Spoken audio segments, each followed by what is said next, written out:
로마서 4장 13절에서 22절까지 말씀을 봉독해 드립니다. 로마서 4장 13절부터의 말씀입니다. 아브라함이나 그 후손에게 세상의 상속자가 되리라고 하신 언약은 율법으로 말미암은 것이 아니요 오직 믿음의 의로 말미암은 것이니라. 만일 율법에 속한 자들이 상속자이면 믿음은 헛것이 되고 약속은 파괴되었느니라.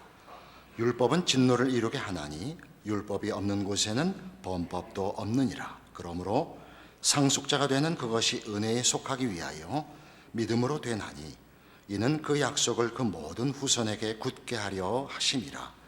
율법에 속한 자에게뿐만 아니라 아브라함의 믿음에 속한 자에게도 그러하니 아브라함은 우리 모든 사람의 조상이라. 기록된 바 내가 너를 많은 민족의 조상으로 세웠다 하심과 같으니 그가 믿은 바 하나님은 죽은 자를 살리시며 없는 것을 있는 것으로 부르시는 이시니라. 아브라함이 바랄 수 없는 중에 바라고 믿었으니 이는 네 후손이 이와 같으리라 하신 말씀대로 많은 민족의 조상이 되게 하려 하심이라. 그가 백산화되어 자기 몸이 죽은 것 같고 사라의 태가 죽은 것 같음을 알고도 믿음이 약하여지지 아니하고 믿음이 없어 하나님의 약속을 의심하지 않고 믿음으로 견고하여져서 하나님께 영광을 돌리며 약속하신 그것을 또한 능히 이루실 줄 확신하였으니 그러므로 그것이 그에게 의로 여겨졌느니라. 로마서 4장은 온통 아브라함의 이야기입니다. 우리는 아브라함이 믿음의 조상이라는 것을 알고 아브라함이 하나님을 믿어 그것이 의로 여겨졌다는 사실도 압니다. 그러나 바로 여기에 이 로마서 4장에 어떤 어려움이 있습니다. 아브라함이 믿음의 조상이고 아브라함이 그 믿음으로 말미암아 하나님 앞에 의로 여김을 받았다는 것, 그 사실은 앞에 있는 3장의 결론들을 설명하기 위하여 있는데 그것을 연결시키지 않으면 독립적으로 기독교 신앙의 가장 중요한 모범이 되고 맙니다. 성경은 로마서 4장은 아브라함을 신앙의 모범으로 세우려고 하고 있지 않습니다. 그러니 잠시 앞을 다시 한번 크게 개괄을 해봅시다. 사도 바울은 로마에 있는 교회에 편지를 보냅니다. 복음을 너희가 받고 예수를 믿게 되었다. 그래서 기쁜 마음으로 이 편지를 씁니다. 내가 복음을 부끄러워하지 아니하노니 이 복음은 모든 믿는 자에게 구원을 주시는 하나님의 능력이 됨이라 라고 격려하고 기뻐하고 자랑하고 증언합니다. 모든 믿는 자에게 구원을 주시는 하나님의 능력입니다. 구원이 왜 필요하냐? 그게 1장 18절부터 3장 20절까지 계속되는 내용이었죠. 의인은 없나니 하나도 없다. 모두가 깨닫지도 않고 하나님을 찾지도 않고 치우쳐 다 무익하게 되었다. 그게 1장 18절부터 3장 20절까지의 진술이었습니다. 인류 역사에 대한 진술입니다. 옳고 그른 것을 알아도 옳은 일을 하지 않으며 율법을 가져서도 지키지 않는다. 선을 알며 도덕이 있을지라도 하나님을 찾지 않는다. 그래서 모두를 하나님의 심판 아래 다 묻었습니다. 예외 없이 의인은 없나니 하나도 없다. 하나님의 진노와 심판에 묶였다 라고 뚜껑을 딱 닫아놓은 것이 19절에 있는 바와 같이 3장 19절에 보다시피 우리가 알거니와 무릇 율법이 말하는 바는 율법 아래 있는 자들에게 말하는 것이니 이는 모든 입을 막고 온 세상으로 하나님의 심판 아래 있게 하려 함이라 라고 뚜껑을 닫았습니다. 하나도 나오지 못합니다. 여기서 말하는 율법은 합리적인 방법을 말합니다. 결과를 얻기 위해서 원인을 제공해야 되는 방식을 대표하는 것이 율법입니다. 당연히 도덕성을 가지지만 그러나 그 이치 자체는 합리적인 것이죠. 그것으로는 원인을 제공할 능력에 있어서, 도덕성을 지킬 능력에 있어서, 하나님과의 관계를 정상화시키는 능력에 있어서 인류는 무능합니다. 무지합니다. 그래서 모두가 하나님의 심판 아래 있습니다. 하나도 예외가 없습니다. 그리고 21절에 그러나 이제는 이었습니다. 복음을 설명하는데 앞에 이 심판, 아무도 도망갈 수 없는, 예외가 없는 심판 아래 있는 현실을 지적하고 그러나를 시작한 것입니다. 이제는 율법 외에 하나님의 한 의가 나타났으니 율법과 선지자들에게 증거를 받은 것이라. 그 내용이 뭐였느냐? 다시 반복되죠.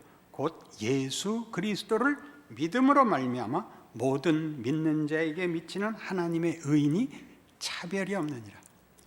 하나님의 의입니다. 하나님이 주시는 구원인데 그것은 이미 21절에 있듯이 율법과 선지자에서 증거된 거랍니다. 구약에서. 그래서 구약에 어떻게 이 모두 심판 아래 있는 인류에게 하나님이 은혜를 베풀어 그의 능력으로 구원을 가능케 했는지를 구약에서 이미 다 예시하고 있었는데 그 대표자가 아브라함이다, 이 얘기를 하는 겁니다. 모두가 그릇 행하고 모두가 틀렸는데 누군가는 믿음을 가졌더라, 이 얘기를 하는 게 아니라 모두를 심판 아래 묶어놓은 세상, 멸망 외에 다른 희망이 없는 인류에게 그러나 이제는 하나님이 예수 안에서 구원의 길을 여셨다. 하나님이 우리와 당신의 관계를 해결하셨다. 구약에서도 이미 그것을 증거하고 있었다. 아브라함이 그 대표적인 예다. 그래서 이 얘기는 아브라함이 어떻게 남과 다른 사람과 다른 믿음을 가졌고 경건했느냐가 아니라 희망이 없는 세상에 하나님의 구원과 하나님의 성실하심을 지키기로 작정하고 이 필멸의 인류에게 개입하시고 역사에 개입하여 그 멸망의 길을 뒤집어 엎어 승리와 그의 신실하신 약속을 성취하기로 하셨다. 의 대표자란 말입니다. 아브라함이 어떻게 하나님의 은혜를 입은 자인가, 하나님이 자기가 하시려는 일을 어떻게 나타내셨는가의 대표자이지, 그는 남과 달랐다라는 일로 대표자가 아니라는 것입니다. 여기에 바로 아브라함 할 때마다 조심해야 되는 아주 중요한 차이가 있습니다. 그걸 본문에서는 어떻게 얘기하나 보죠. 4장 1절을 들어오면 그런즉 육신으로 우리 조상인 아브라함이 무엇을 얻었다 하리요? 만일 아브라함이 행위로서 의롭다 하심을 얻었으면 자랑할 것이 있으려니와 하나님 앞에서는 없느니라. 무엇을 얻었다 하리요? 무엇을 자기가 이루었다 하리요? 뭘 성공했다 하리요? 자기가 이룬 것이 있으면 자랑할 것이, 그렇죠? 자기가 만든 건 다 자랑이 있죠. 내가 했다니까. 하나님 앞에서는 없느니라. 그는 믿었잖아요. 그딴 소리 하지 말래니까. 지금 그 얘기를 하는 데가 아니라니까. 아브라함은 지금 그렇게 등장하고 있지 않다니까. 바울이 아브라함을 등장시키는 이유는 그러나 이제는 율법에 하나님의 한 의가 나타났으니 곧 율법과 선지자들에게 증거를 받은 것이라. 아브라함을 봐라, 이렇게 등장시킨 거라고요. 그는 누구였는데? 그는 우리와 방불한 자였다. 그가 특별해서 특별 대접을 받은 거 아니었다. 이렇게 등장하고 있다고요. 조금 더 볼까요? 우리 오늘 본문에 오시면 13절에 아브라함이나 그 후손에게 세상의 상속자가 되리라고 하신 언약은 율법으로 말미암은 것이 아니요 오직 믿음의 의로 말미암은 것이니라. 만일 율법에 속한 자들이 상속자이면 믿음은 헛것이 되고 약속은 파기되었느니라. 율법은 진노를 이루게 하나니 율법이 없는 곳에는 범법도 없느니라. 그러므로 상속자가 되는 것이 은혜에 속하기 위하여 믿음으로 되나니 이는 그 약속을 그 모든 후손에게 굳게 하려 하심이라. 아브라함과 그 후손에게 약속하신 복의 근원이 되며 열국의 아비가 되는 하나님의 백성이 되는 이 약속, 이 특권, 이 구원은 율법으로 말미암지 않고 믿음으로 된 것입니다. 여기서 율법과 믿음을 대비시키는 이유는 율법에 속하게 놔두면 그것이 필경 실패할 것이기 때문에 하나님이 은혜와 믿음으로 묶고 무엇으로도 실패할 수 없게 한 것이니라 라고 믿음을 등장시킵니다. 아브라함의 믿음이라는 말은 하나님이 인류에 대하여 법적 차원에서 요구했던 것을 이제 뒤로 하고 새로운 차원, 하나님 자신의 의와 신실하심과 그의 자비와 긍휼과 능력으로 우리와 당신의 관계를 정상화시키겠다라는 방법이 믿음이라는 방법입니다. 요구하는 조건이 아니고 하나님의 일을 시행하는 방법을 믿음이라고 합니다. 율법이라는 것이 우리에게 원인과 조건과 자격을 요구하는 것에 강조점이 있다면 믿음이라는 것은 하나님의 의지와 하나님의 능력과 은혜와 자비의 강조점이 있다고 둘을 딱 나눕니다. 그래서 지금 하는 식으로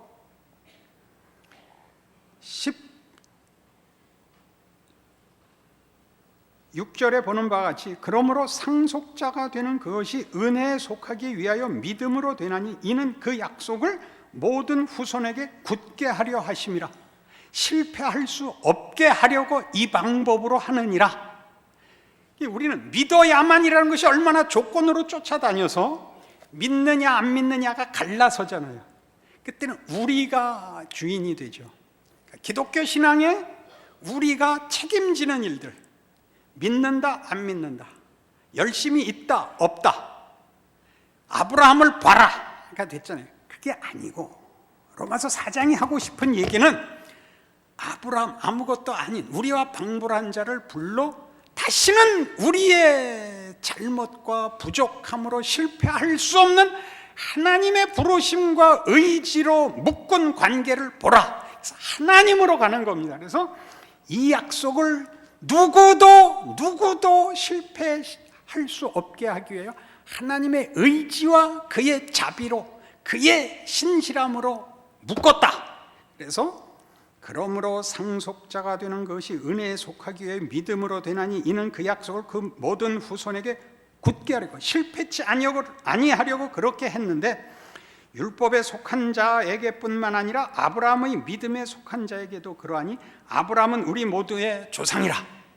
아브라함을 부르는 것 같이 우리도 다 불러내는 거다 라는 의미입니다.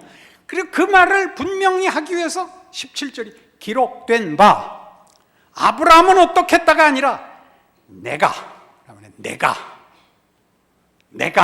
너를 많은 민족의 조상으로 세웠다 하심과 같다 이거예요.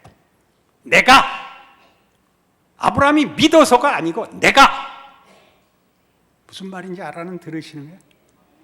기독교 신앙의 주인과 모든 것은 하나님이시라고요. 지금도 하나님이시라고요. 하나님이 아브라함을 불렀듯이 우리를 부르고 있고 아브라함의 생애를 책임지고 나는 너희 조상의 하나님이니 아브라함의 하나님이라 라는 말로 우리를 지금도 붙들고 계세요. 우리 자식들에게 나는 네 아비 누구의 하나님이었다. 세상들을 향하여 나는 아브라함의 하나님이다. 너희는 다 얘 때문에 복받는다. 얘를 부른 식으로 너희들한테 내가 복을 줄 거다. 아브라함을 축복하는 자 내가 복을 내리고 아브라함을 저주하면 내가 너희 저주할 거다. 이렇게 불러 세운 하나님이 주인이라 말입니다. 그래서 뭐라고 이어지나요? 그가 믿은 바 하나님은, 아브라함의 믿음을 얘기하지 않고 믿음의 대상, 죽은 자를 살리시며 없는 것을 있는 것으로 부르시는 자시니라. 그는 창조의 하나님이고 부활의 하나님입니다. 예수를 믿으면 모두가 전전긍긍하는 것이 있습니다. 첫째는 내가 믿음이 적은 탓이다 라는 자책감이고, 둘째는 하나님이 내 말을 안 들어준다는 거죠. 그죠? 아브람도요, 전전긍긍하고 삽니다. 쩔쩔쩔쩔 매고 삽니다. 뒤에 나오는 얘기가 그거죠. 아브라함이 바랄 수 없는 중에 바라고 믿었으니 이는 네 후손이 이가 되리라 하신 말씀대로 많은 민족의 조상이 되게 하려 하심이라. 그가 100세나 되어 자기 몸이 죽은 것 같고 사라의 태가 죽은 것 같음을 알고도 믿음이 약하여지지 아니하고 믿음이 없어 하나님의 약속을 의심하지 않고 믿음으로 견고하여져서 하나님께 영광을 돌리며 약속하신 그것을 또한 능히 이루실 줄을 확신하였으니 그러므로 그것이 그에게 의로 여겨졌느니라. 이 어려운 말입니다. 자, 하나님은 창조의 하나님이고 부활의 하나님입니다. 아브라함에게 너는 복의 근원이 되고 너는 열국의 아비가 되고 네 후손이 하늘의 별 같고 바다의 모래 같으리라 라고 했을 때 아브라함은 어쨌느냐? 그는 자식이 하나도 없었다 이겁니다. 자식이 하나도 없었다. 100세나 돼요. 아이를 생산할 수 없게 됐고 부인 사라도 그랬습니다. 둘이 다 아이를 생산할 수 없는데 하나님은 오셔서 너는 아브라함이다 그러신다는 겁니다. 그가 믿은 하나님은 이해할 수 없는 하나님이었다 그겁니다. 아브라함은 믿음이 약하여지지 않은 이유는 대책이 없었기 때문입니다. 뭘 하라 말입니까? 뭘? 아브라함이 뭘 할 수 있단 말입니까? 새 장가를 가겠습니까? 무슨 뭘 하겠습니까? 성경이 하고 싶은 얘기를 아시겠습니까? 믿음으로 하나님의 일하심으로 붙들려 있죠. 도망도 못 가고 보이는 것은 없고, 아브라함이 하나님을 믿었다는 것은 하나님에게 붙들려 있었다는 말 이외에 다른 표현으로는 불가능합니다. 우리 모두가 그렇듯이요, 어느 시대에나 하나님이 그의 백성을 부르실 때 그렇듯이 내가 왜 예수를 믿는지 이해할 수 없습니다. 시원하게 믿어지지도 않고 안 믿을 수도 없습니다. 그렇죠? 그걸 아브라함의 생애에서 보십시오. 그야말로 꼭 그랬죠. 얼마나 말이 안 됐겠습니까? 본토 친척 아비 집에서 끌어내요. 가나안 땅에 들어와 나그네로 살고 있습니다. 무슨 요즘 잘 쓰는 말로 무슨 뭐 아무데나 가치를 부여해서 그는 진정한 보헤미안이었다, 이런 개수작들을 따라 노숙자였죠. 노숙자. 한심하게 사는 겁니다. 예수 믿고 제일 넋이 빠지는 게 이겁니다. 그 많은 약속과 축복 속에 있는데 우리가 현실이 한심하다는 사실입니다. 그 한심한 것이 하나님이 일하시는 믿음이라는 거 아시겠습니까? 율법으로 하지 않고 믿음으로 하는 하나님의 방식이라는 것, 그것이 복으로 가고 그의 신실하심의 손길이라는 걸 아시겠습니까? 그걸 못 읽어내면 성경은 아무리 읽어도 답이 없습니다. 히브리서 11장에 갈까요? 이 사실에 더 기가 막힌 증언을 보죠.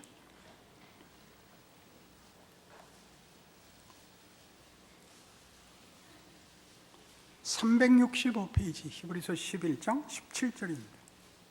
아브라함은 시험을 받을 때 믿음으로 이삭을 드렸으니 그는 약속들을 받은 자로되 그 외아들을 드렸느니라. 그에게 이미 말씀하시기를 네 자손이라 칭할 자는 이삭으로 말미암음이라 하셨으니 그가 하나님이 능히 이삭을 죽은 자 가운데서 다시 살리실 줄로 생각한지라. 비유컨대 그를 죽은 자 가운데서 도로 받은 것이니라. 이삭 바치는 사건 창세기 22장에 나와 있습니다. 오늘 집에 돌아가시면 한번 읽어보십시오. 거기에 이 내용이 없습니다. 아브라함이 얼마나 기가 막혀 했는지, 얼마나 눈물로 기도를 했는지, 그리고 모든 시험과 유혹을 물리치고 어떻게 결심을 했는지 그딴 얘기는 하나도 없습니다. 마치 기계같이 움직입니다. 아브라함아, 너 100살에 난 네 아들 모리아산에 데려와서 제물로 바쳐라. 그래서 무슨 신나는 일처럼 하인 하나 데리고 이삭 데리고 번제를 드릴 장작 쌓아가지고 모리아산으로 가서 뭐 그냥 아무 생각 없는 사람같이 척척척척 올라가서 단을 쌓고 장작을 버려놓고 애를 묶고 칼을 들어 찌르려고 합니다. 하나님의 사자가 내려와 말리죠. 그리고 됐다, 내가 네 믿음을 보았다. 그리고 옆에 뿔이 걸린 수양을 대신하여 바치고 이삭을 데리고 내려오죠. 그러니까 우리는 아브라함이 100살에 난 아들도 바치라 그러면 바치는 믿음이었다라고 생각을 하죠. 그러나 성경은 그렇게 쓰고 있지 않습니다. 이런 얘기를 하고 있는 거죠. 아브라함은 열국의 아비입니다. 모든 인류의 아비가 될 것입니다. 어떤 의미에서 하나님이 아브라함을 부른 식으로 인류를 부를 것의 대표자입니다. 네 후손이 이와 같으리라를 제대로 실천하려면 후사가 있어야 됩니다. 이삭은 100살에 줬습니다. 네가 만들지 않았다, 그런 뜻입니다. 그 이삭을 잡으라고 함으로써 이 이삭은 원래 없어도 되는 거였다라고 다시 성경이 확인하는 것입니다. 아브라함이 그때쯤 알았던 것 같습니다. 맞습니다. 이삭은 없는 것입니다. 이삭이 없어도 합니다. 내가 낳을 수 없는 아이를 낳은 겁니다. 그걸 확인시키는 사건입니다. 이 말의 의미를 아셔야 됩니다. 예수님은 동정녀 탄생을 합니다. 처녀가 낳죠. 그러니까 낳을 수 없는 존재입니다. 인간의 눈에는 없는 존재입니다. 하나님이 그렇게 예수를 보내므로 너희가 낳지 않았다, 너희가 만들지 않았다 라고 얘기하는 겁니다. 내가 세상에 뛰어들었다. 너희가 만들거나 너희가 요청하지 않았다. 너희가 요구한 일의 보상이 아니다. 똑같은 얘기입니다. 하나님이 우리를 위하여 뛰어들어오시는 겁니다. 우리의 인생에, 우리의 운명에, 역사에, 세상의 운명에 뛰어들어오시는 것입니다. 이것이 아브라함을 등장시키는 이유입니다. 이제는 율법 외에 하나님의 한 의가 나타났으니 율법과 선지자들에게 증거를 받은 것이라. 아브라함을 봐라, 그 얘기죠. 그러니까 아브라함 하지 말고 아브라함이 우리와 방불하다는 걸 기억하시면 우리의 인생이 곧 아브라함이라는 걸 알게 됩니다. 시편 105편으로 가시죠.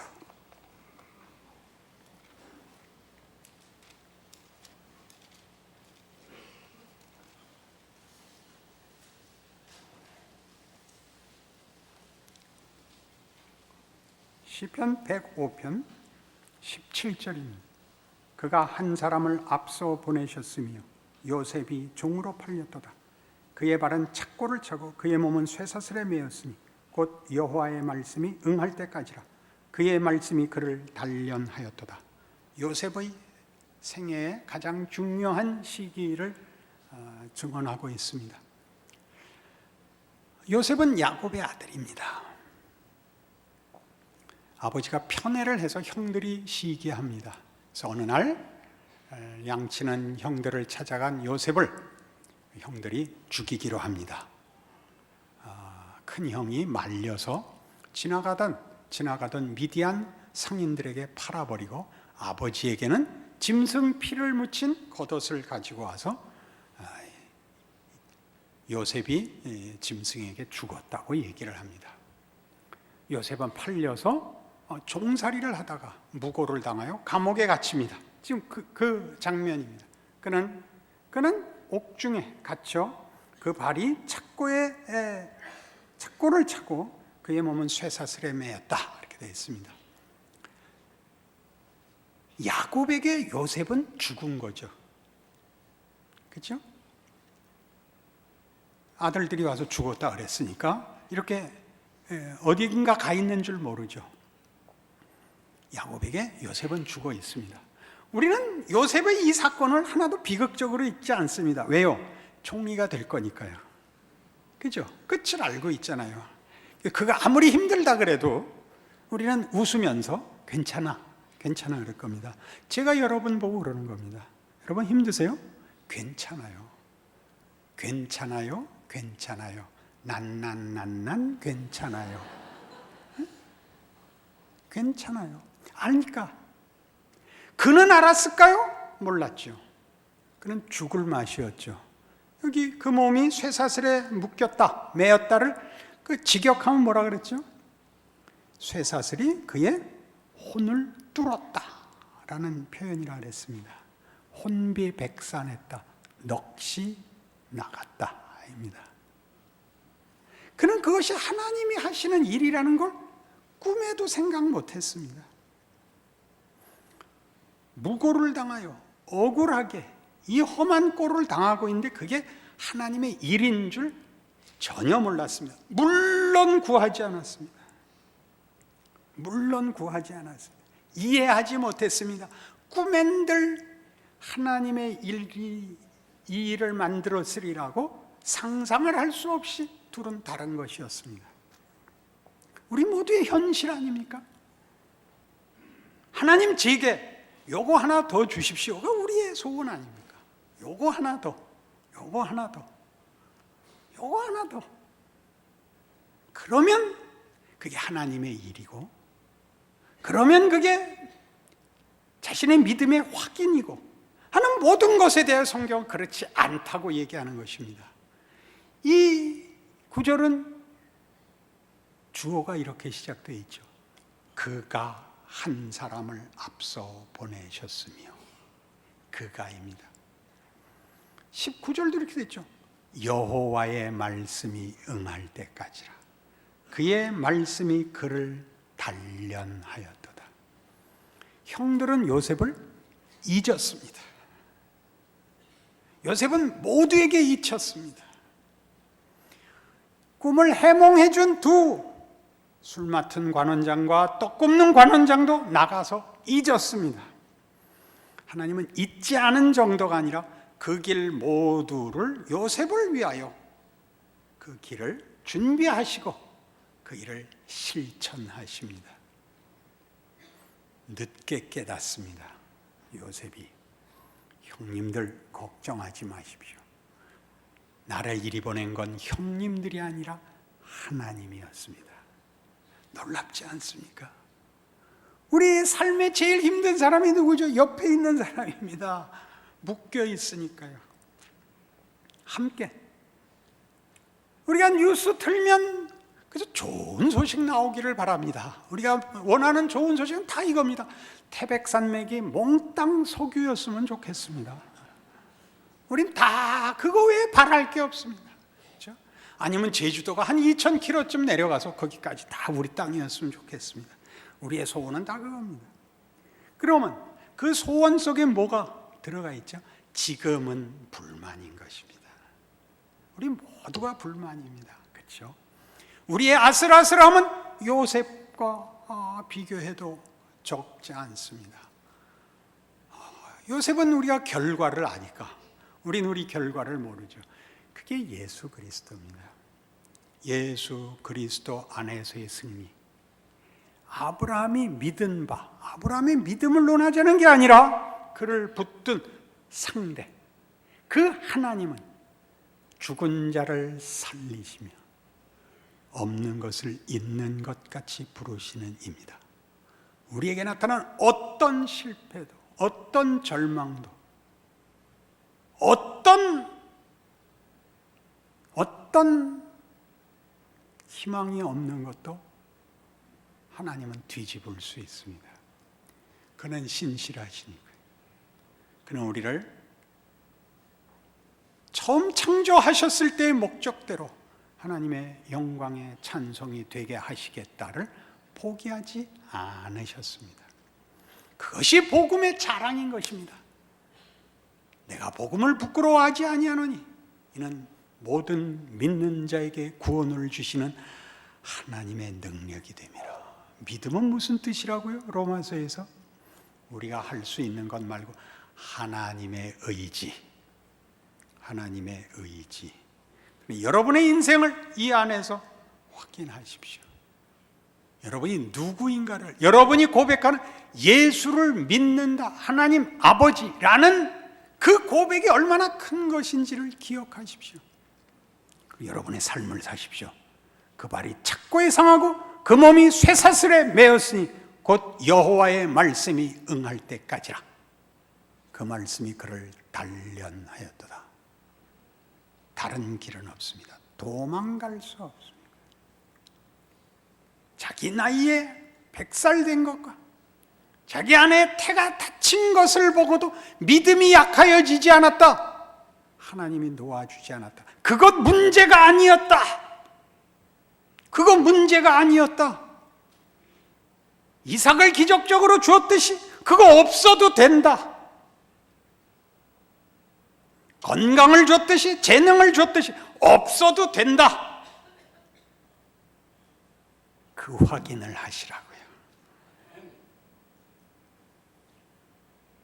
여러분은 복의 근원이 되어 여러분을 축복하는 자를 하나님이 복 주시고 여러분을 저주하는 자를 하나님이 저주하는 존재입니다. 가슴을 펴고 신자답게 살아내십시오. 기도하십시다. 하나님 아버지의 은혜를 감사합니다. 하나님의 자녀로 사는 것은 굉장한 것입니다. 하나님의 뜻이며 위대함이며 놀라움이며 복이며 영광이며 축복입니다. 우리가 그걸 모르는 것은 믿음이 없는 탓입니다. 우리의 못난 것으로 하나님 그 신실하심과 축복을 멈추지 않는다고 하시니 놀라울 뿐입니다. 더 많이 깨닫고 더 확신을 가지고 더 충성하여 우리 인생을 하나님의 자녀답게 사는 복도 누리도록, 우리의 삶을 책임 있게 사는 영광도 누리도록 오늘의 말씀을 들은 모든 영혼과 인생을 붙들어 힘있게 축복하여 주시옵소서. 예수님 이름으로 기도합니다.